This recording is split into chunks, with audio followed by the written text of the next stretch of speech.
Hello everyone. आज का हमारा जो टॉपिक है वो 12th क्लास के लिए होगा और टॉपिक का नाम है हमारा जो 12th क्लास में जो टॉपिक चल रहा है वो मानव विकास का चल रहा है। ह्यूमन डेवलपमेंट का टॉपिक हम पढ़ रहे हैं और उसके अंदर हमने मानव विकास के कंसेप्ट के बारे में पढ़ा। ग्रोथ और डेवलपमेंट के बीच में डिफरेंस जाना है। उसके बाद हमने इसके पिलर्स पढ़े हैं यानी कि स्तंभ पढ़ लिए हैं। अब इस वीडियो में हम इसके उपागम पढ़ेंगे यानी कि अप्रोचेस पढ़ेंगे। पिलर के अंदर जो हमने पढ़ा था, जो स्तंभ हमने पढ़ा था, उस स्तंभ में हमने ये बताया था कि भाई किसी भी मानव विकास को खड़ा करने के लिए किन चीज़ों की ज़रूरत होती है। जो उपागम होते हैं यहाँ पर क्या होता है कि किसी भी क्षेत्र के अंदर मानव विकास को देखने के लिए हम इन उपागमों का सहारा लेते हैं और इन उपागमों से पता करते हैं कि किस क्षेत्र में कितना मानव विकास हो रहा है।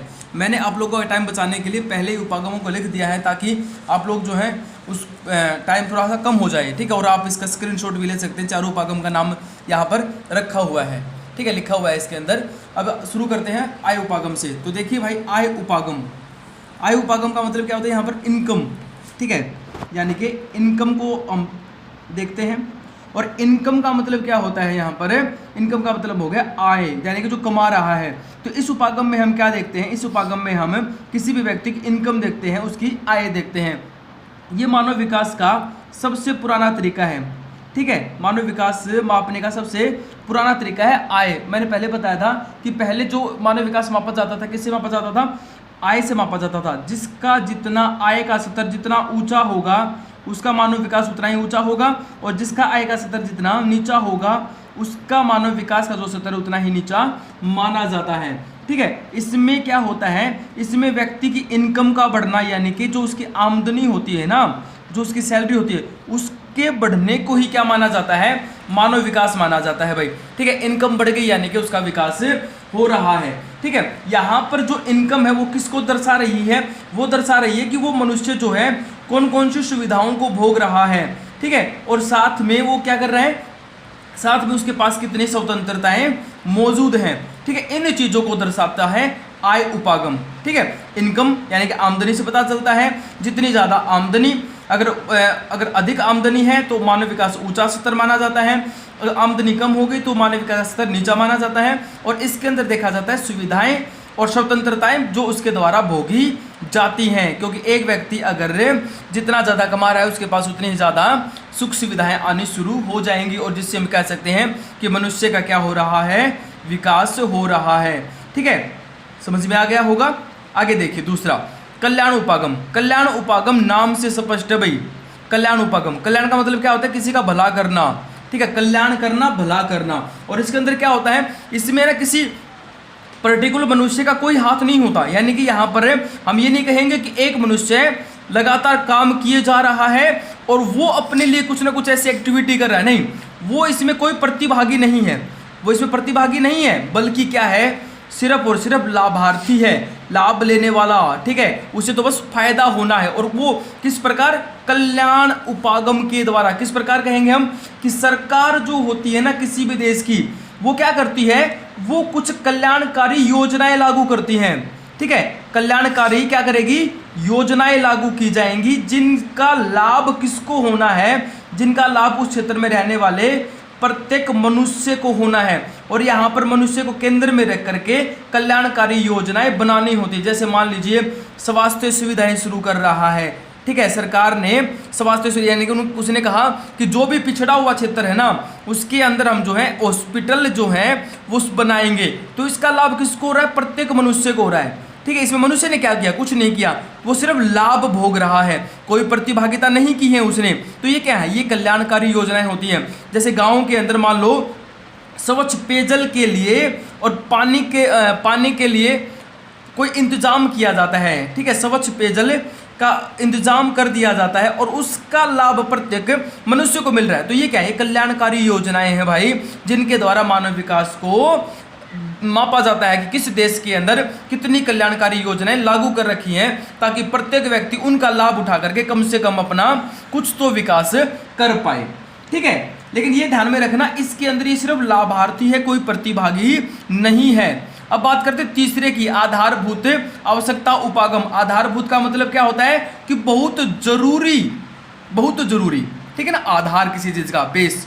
आवश्यकता का मतलब क्या है, बहुत जरूरी जो आवश्यकता होती है ना उनको प्रदान करवाना, ठीक है, उनको प्रदान करवाना। और ये कहता है इसके अंदर भी है ना, इसके अंदर भी मनुष्य कुछ नहीं कर रहा है, ठीक है। यहाँ पर सिर्फ और सिर्फ उन आवश्यकताओं को देखा जाएगा कि क्या बेसिक जो नीड है क्या वो प्रत्येक मनुष्य तक पहुँच रही है या नहीं पहुँच रही है। और अगर पहुँच रही है तो उसको हम क्या मान लेंगे, मानव विकास मान लेंगे। अब कहता है कि अंतर्राष्ट्रीय श्रम संगठन है भाई, ठीक है, इंटरनेशनल लेबर ऑर्गेनाइजेशन, अंतर्राष्ट्रीय श्रम संगठन, उसने क्या किया, उसने है ना 6 कुछ जरूरी आवश्यकताओं के बारे में बताया, जिनके अंदर आप लोग जैसे जानते होंगे रोटी कपड़ा मकान, ठीक है, एक पुराना कंसेप्ट चल रहा है, लेकिन इसके अंदर क्या कहता है, जैसे स्वास्थ्य है, ठीक है, नंबर 2 आएगा इसके अंदर शिक्षा है, ठीक है, भोजन है,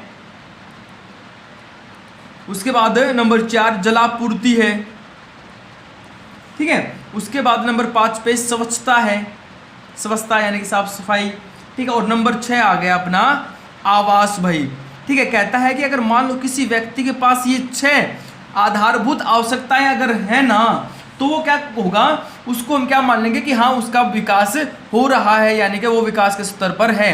क्योंकि बेसिक चीज़ तो यही है, अगर मान लो व्यक्ति स्वस्थ है, शिक्षित है, समय पर भोजन मिल रहा है, एक उसका घर है, साफ सफाई वाले माहौल में रहता है, ठीक है, पीने के लिए साफ पानी मिल रहा है, तो वो व्यक्ति क्या कर सकता है भाई, वो अपने विकास के लिए कोई ना कोई कदम उठा सकता है। नहीं तो क्या होगा, व्यक्ति इन्हीं के पीछे भागता रहेगा, ठीक है। तो यहाँ पर इस चीज़ को मापा जाता है। उसके बाद बात करते हैं समता उपागम की, समता अक्षमता जिसे हम हमारी भाषा में बोलते हैं, ठीक है, कैपेबिलिटी की बात करते हैं। और यहाँ पर कहता है कि ये जो उपागम है ना, ये प्रोफेसर अमर्त्य सेन ने ही इसकी सिफारिश की थी कि ये होना चाहिए।